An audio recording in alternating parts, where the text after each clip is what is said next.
YouTube family, this thing ain't gonna change, man. That man Straightdropp, Mr. Justin Johnson, and Cornelius Smith have went to court today, and it's a whole lot of things happening. They actually got read their indictments, got read their charges, being told to their face about facing life and all that.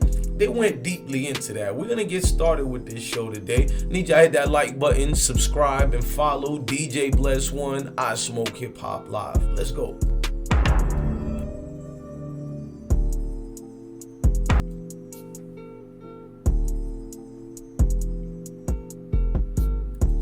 So the two men accused of killing young Dolph were in court today. If you guys don't know, we're gonna go over that and we're gonna watch the whole video. I need y'all to hit that like button, make sure you hit that notification bell, and rock out with I Smoke Hip Hop Live.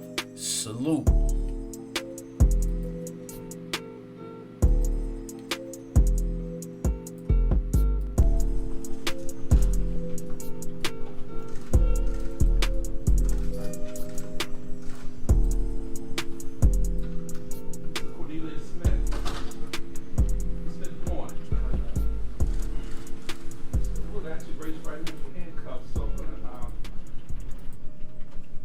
You've been indicted by the grand jury of Smith. You charged in indictment 22-00014 with the offense of first-degree murder.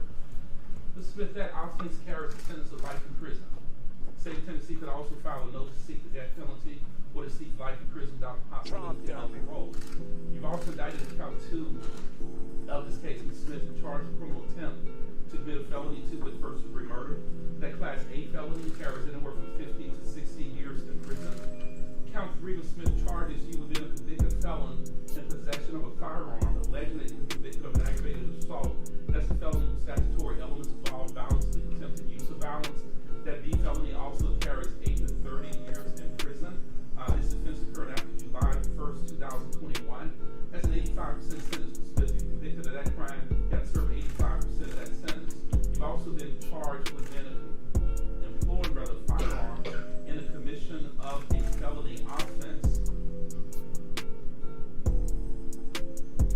That C felony carries anywhere from 3 to 15 years in prison. The gun charge is a 100% sentence for Smith. If you're convicted of a gun charge, you have to serve 100% of that sentence, would have to run consecutive to the attempted murder. You've also been indicted by the grand jury and charged with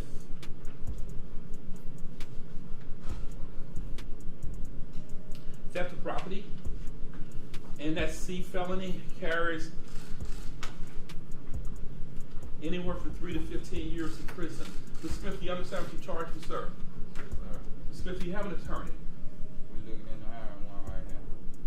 You are in the process of trying to hire an attorney right now, sir? Yes, sir. Who's going to hire an attorney for you, Mr. Smith? Okay. Have you talked to the attorney yet? Yes, we're looking into hiring. Do you know what attorney you're trying to hire, Mr. Smith? Now at the moment, Not at the moment. How much time do you need in order to get an attorney hired for you, Mr. Smith? about another week, You think you'd have a lawyer in a week, sir? week and a half, 2 weeks. Yes, sir.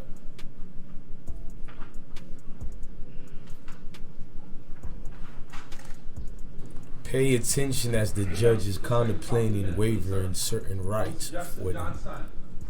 Mr. Johnson, good morning, sir. Mr. Johnson, in that indictment 21-03333, you are indicted for the same similar conduct, brother. Let me rephrase that. As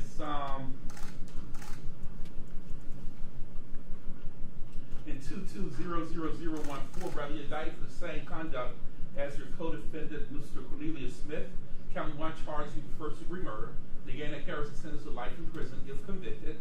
Life under Tennessee law, Mr. Johnson, is construed to be 60 calendar years.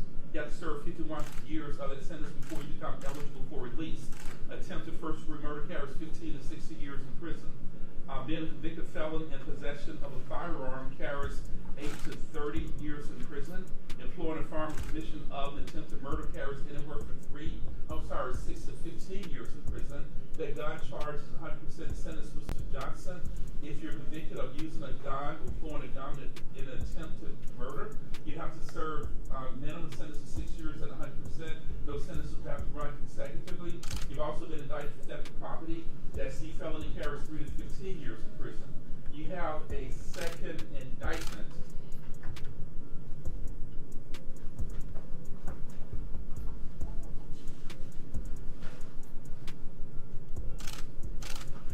That apparently was superseded by the other indictment, which you just read into the record. 1210333 charged with first-degree murder, attempted first-degree murder, and theft of property.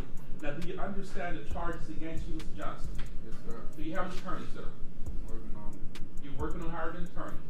Mr. Johnson, who's going to hire an attorney for you, sir? My family. How long will it take you to get a lawyer, Mr. Justin Johnson? I can't answer that. I don't know. How much time do you want me to continue your case so that you and your family can hire an attorney, sir? 2 weeks, a week. Mr. Johnson, if you tell me that Judge Coffey, I cannot afford an attorney, I will appoint an attorney for you. Do you understand that, sir? I can afford one. You can afford an attorney. Mr. Smith, stand up for a second also. Mr. Smith, if you tell me that you cannot afford an attorney, I will appoint a lawyer for you also. Do you understand that, sir? You tell me that you can afford an attorney. Yes, sir. Mr. Johnson, Mr. Smith, you do not need the court to appoint an attorney for you. Is that correct? No, sir. And Mr. Smith, you told me you can have an attorney hired in a week or 2. Yes, Mr. sir. Johnson, you told me you don't know how long it will take to hire an attorney. I don't know how my people got to do, they I don't know, I can't say. When would you like to be back in court so you can let me know whether or not you were able to hire an attorney, Mr. Johnson? About a week. About a week. About a week. Mr. Haggard, you handle this case with, say, Mr. Griffiths. Yes, sir. Yes, sir. You're both asking for a week, is that correct? I should know something in a week.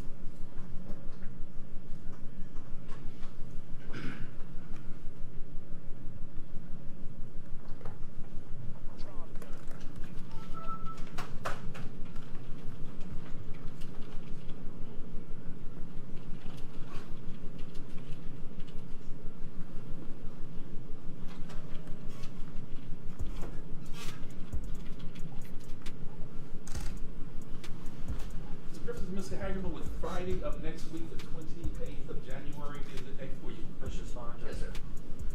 Mr. Smith and Mr. Johnson, I'm going to continue your case until Friday, January 28th. That will give you about 9 days to see if you get a lawyer hired. Now, if you come back on Friday, the 28th of January, and you tell me that you cannot afford an attorney, I will appoint an attorney for you. I will appoint a private lawyer for you. Somebody who's qualified to handle the most serious cases in the state of Tennessee. I will appoint a lawyer for you if you tell me you cannot hire an attorney. Now, I cannot let you sit in jail week after week, month after month without an attorney because it would violate your rights. Do you understand that, sir? Ms. Johnson, you have any questions, sir? Ms. Smith, you have any questions? I'll see you both back in court on Friday, January 28th. If you have a lawyer hired, that's fine. If not, I'm going to appoint an attorney for you. You can both step back in the back. Thank y'all for bringing Smith and Ms. Johnson report for me.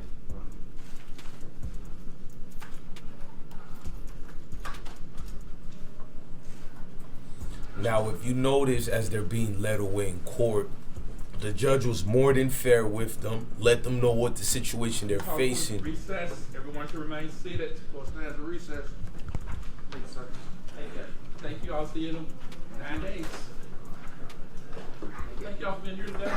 Be safe. See you in 9 days. Be careful. Yes, sir. Go ahead.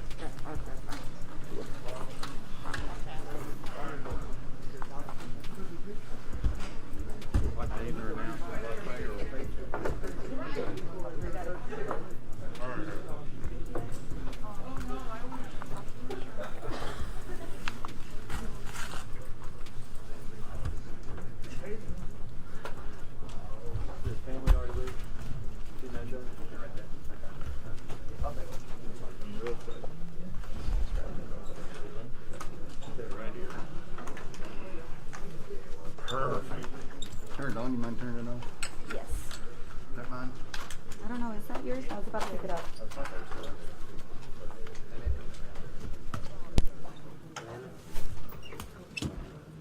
Y'all slow down like 4 feet this way for the deputies.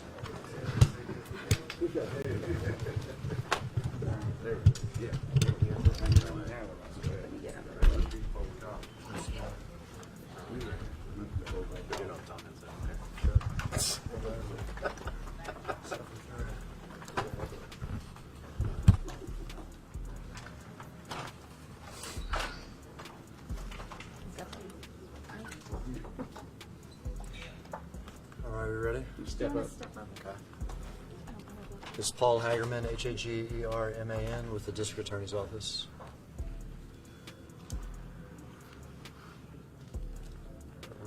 Okay, so we saw, but what exactly happened today? Today we had the two defendants, Mr. Johnson and Mr. Smith, in court for the first time on the murder of Adolph Thornton, young Dolph.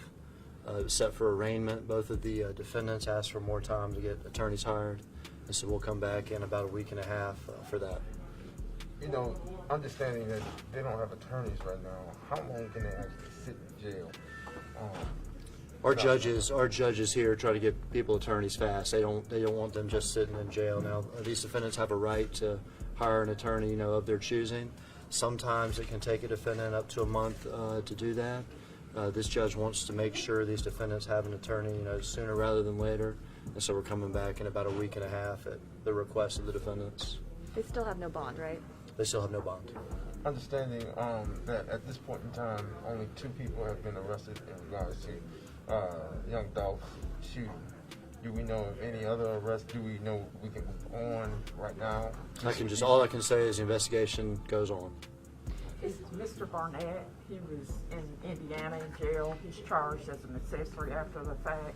Is he back in Memphis? Has he been extradited back? My understanding is he's still in Indianapolis. When is he going to be extradited? Do y'all know? I don't know. Any I don't know. details?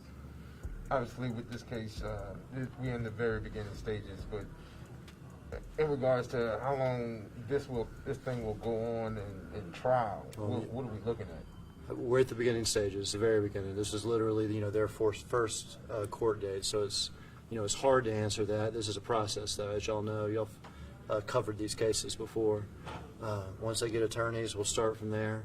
We're in a courtroom that moves fast and expeditiously, and we'll just see where we're at month by month. But I think, you know, Memphis wants some closure to this thing, and the family, and we do too. When a case like this, obviously high profile, there's so many rumors, so many people, you know, saying stuff, whatever. Does that make things more difficult on your office?